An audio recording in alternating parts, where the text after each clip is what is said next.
Welcome back to Movie Recaps. Today I will show you a 2013 Spanish sci-fi thriller film, titled The Last Days. Spoilers ahead. Watch out and take care. In the year 2013, a mysterious epidemic spreads across the planet, causing people to develop an irrational fear of going outside. If they do, they die within seconds. Soon, the streets of every city and town around the world become a wasteland with not a single person outside. Mark Delgado has been living in his workplace for 3 months, surviving on the food from the cafeteria and helping his coworkers dig a passageway in the parking lot that could take them to the subway.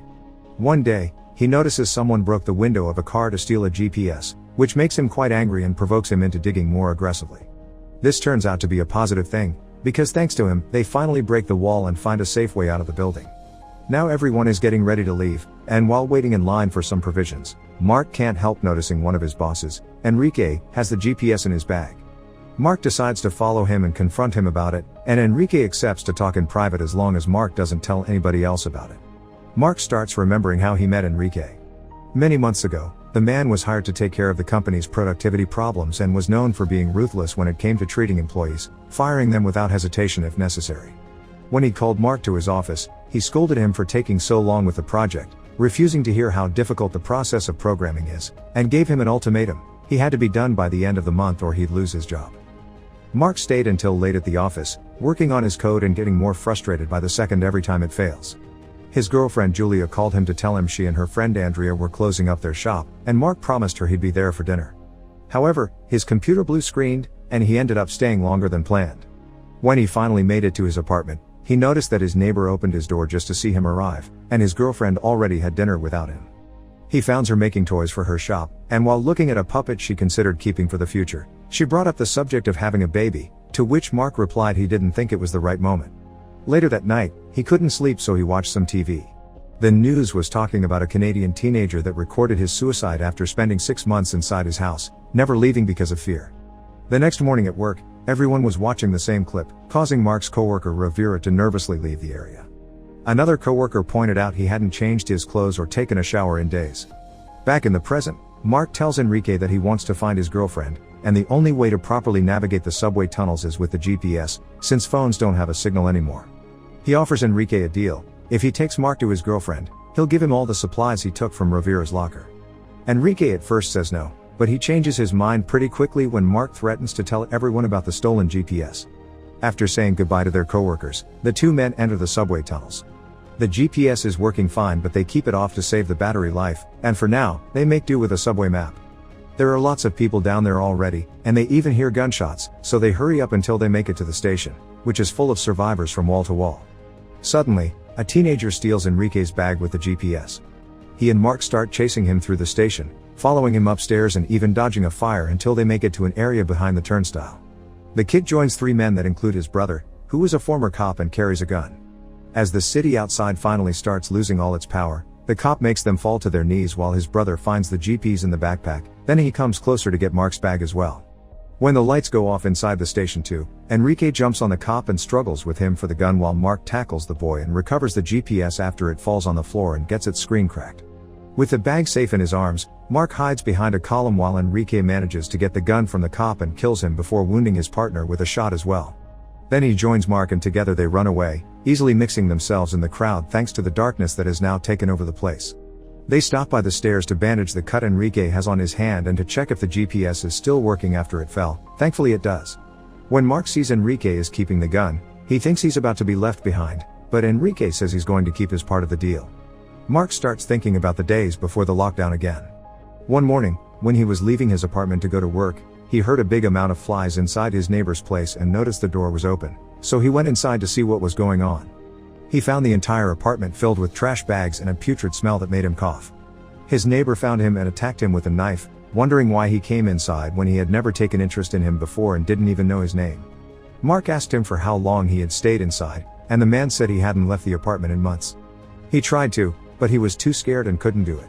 Afterward, Mark went to work, where he saw Rovira being dragged away by security guards after he got fired for having been sleeping in the office and never going home.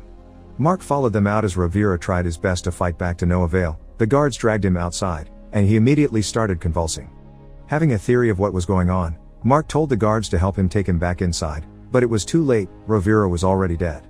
Afterward, Mark checked Rivera's locker and found a bunch of survival supplies, like a flashlight, a gas canister, and canned food. Later in the evening, he told Julia about what happened and how he thought something serious was going on. Julia comforted him and they made love. Back in the present, Mark wakes up from a nap and doesn't see Enrique anywhere, so he thinks he's abandoned him, but Enrique soon shows up with a plastic bag he's retrieved to protect the GPS from water damage. The two men return to the subway tunnels, where Mark tries to find out what or who is waiting for Enrique at his destination, but he refuses to answer. He also notices how Enrique saves the seeds of everything he eats, like apples.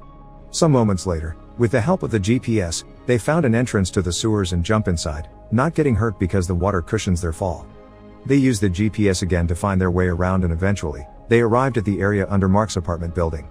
To get inside, they make a simple plan. They hang the gas canister from the ceiling pipes and they'll make explode by shooting it with the gun. Enrique fails his shot, so Mark takes over and tries himself, also failing his first try and causing his ear to bleed with the noise. When he tries again, however, he does hit the mark and the resulting explosion throws him back on the floor. Enrique helps him stand up and together, they climb the debris and go through the hole to access the building, which just like the station is also filled with refugees. His old neighbor is still living in the same apartment, but the door to Mark's has its lock broken. They can see an eye looking at them through the spy hole and this infuriates Mark, who starts yelling and pushing the door that is being held back by a man speaking in a foreign language. Taking advantage of the man's exposed hand, Mark bites it, causing him to step back and finally getting to enter his home. The man threatens them with a knife and Enrique takes out his gun in return, reaching an impasse until the man's wife and daughter show up. The little girl understands their language and explains they didn't have anywhere to go, so they took the apartment because it was empty. After both men put their weapons down, Mark tells them the place is his and takes a photograph of Julia from the wall to ask them if they've seen her, but they swear there was nobody there when they arrived. Afterward, they took a look around the place. Enrique finds no food in the fridge, but there are dead doves being prepared to eat, and an old popcorn bag in the trash can from which he retrieves the seeds. He also takes a kitchen knife with him. Mark, meanwhile, goes to Julia's work table and after finding her puppet, he grabs a drawing the little girl made and turns around the sheet of paper when he sees the name of a doctor on the corner. It's the picture of an ultrasound, because Julia has been pregnant since the last time he saw her and he didn't know about it. Mark starts remembering their last time together. They were watching the news about the pandemic they were calling the panic, which was causing more and more deaths around the world. The government asked the citizens to stay calm and to keep on carrying on their everyday lives as usual, which infuriated Mark. His mood got worse when the news changed to show pregnant women giving birth in awful conditions and he started to rant about the irresponsibility of it all, which made Julia finally understand that he never truly wanted kids and all his given reasons through the years were just excuses. Upset and crying, she ran and locked herself in the bathroom, ignoring him when Mark tried to talk to her through the door. He left for work then, already noticing how there weren't many people on the streets and the trash was piling up in the cans. A man in the subway was even wearing a mask. When he made it to the office, he called Julia, but it was Andrea who picked up her phone, telling him Julia didn't want to talk to him at the moment. Getting desperate, Mark decided to go back, especially after both the phone and nearby televisions lost their connection. However, as soon as he stepped outside, he started to feel sick, so he had to run back inside and stay there permanently. Back in the present, it has started to rain, so Mark and Enrique help the family gather water by using an old stretcher. Soon people all over the city are using sticks to put buckets and pots under the rain to refill their water reserve.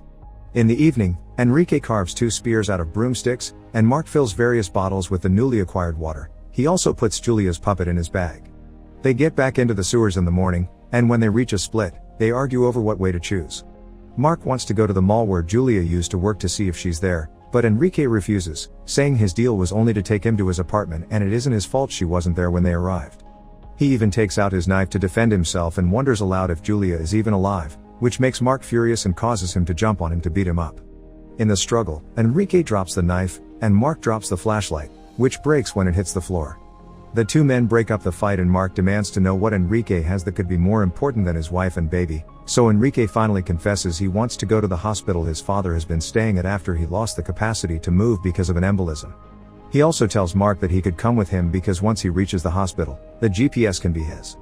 After some hesitation, Mark accepts. The duo finds some stairs that take them inside a church. While looking around, they find a lighter and a hip flask with alcohol still in it, so they use both things plus some wood to start a fire. It seems the light has called someone's attention, because they hear some noises nearby, so they grab their spears and go investigate. What they find at the back of the church is quite a surprise. It's a bear, who quickly starts chasing after them. Mark is about to reach the sewer stairs when he notices Enrique has fallen and the bear is on him, so he decides to stay and help. He pokes the animal with his spear to get him off Enrique, who rushes back to their bonfire and lights a torch to keep the bear at bay. This isn't enough, however. The bear is advancing and pushing them towards the doors that would take them outside, so Mark comes up with a plan. He asks Enrique to drop the torch, and when he does, the bear uses the chance to jump on him, so Mark receives him with his spear pointed at him, causing the bear to impale itself on it. Both men can't help laughing when they find a tag that says the bear comes from the Barcelona Zoo. Moments later, they're eating the bear meat that they have roasted over the fire.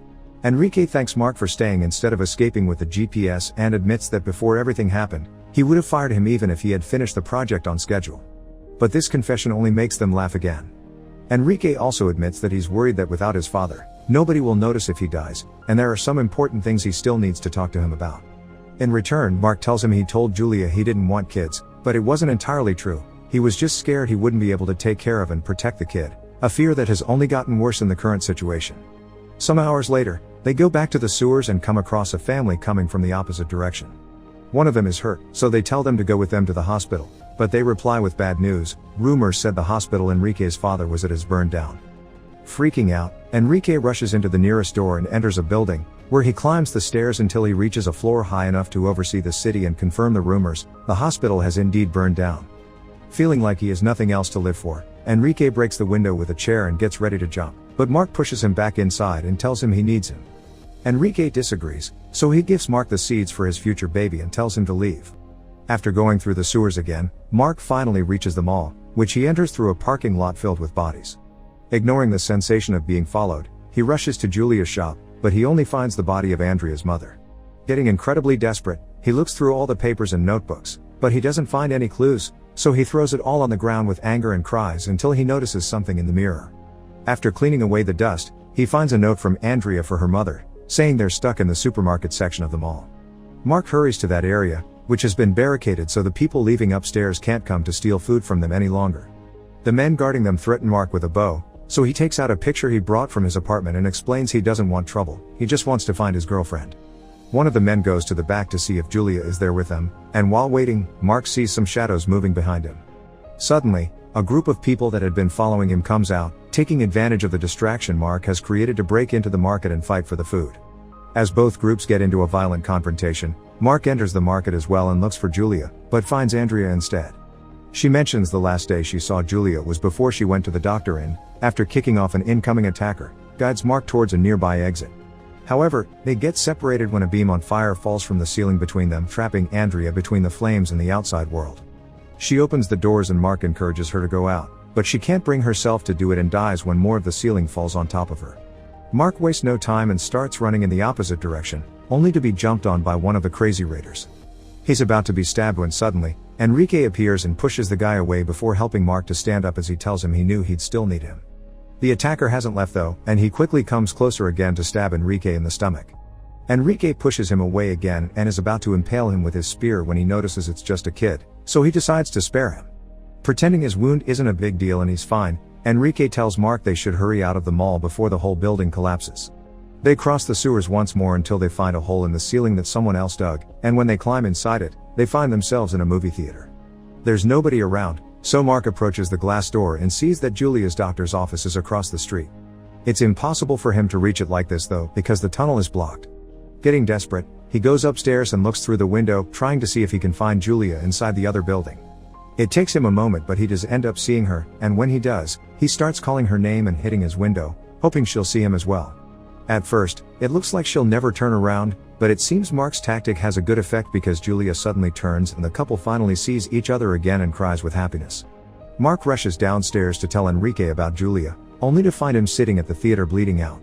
He wants to look for something to bandage the wound up, but Enrique doesn't let him, claiming his time has come. His last words are a request for Mark to stop whining and cross the street to reunite with his family once and for all. Enrique dies then, and Mark takes a moment to cry for him before following his advice. Both he and Julia make it to their respective doors, and after some hesitation, Enrique finally steps outside. He immediately starts feeling sick and dizzy, his ears start bleeding, and he has trouble walking. But by keeping his eyes on Julia, he manages to continue even after falling, crawling the rest of the way as a bright white light becomes the only thing he can see around him. Suddenly, Julia's face appears above him, and as the light disperses, Mark realizes he's successfully crossed the street and made it to the building, finally reuniting with his beloved. The couple stays in that building and starts a new life there, collecting water from the rain and growing Enrique's seeds. Their boy is born strong and healthy, and when he learns to walk, he goes outside on his own, proving the new generation isn't affected by the panic. Many years later, a group of wandering teenagers shows up at their door, so Mark and Julia decide to let their son join them so he can have a chance to know what the outside world is like and perhaps have a chance to rebuild society from the scratch. Make sure to subscribe and turn on notifications so you can watch more videos like this. Thanks for watching.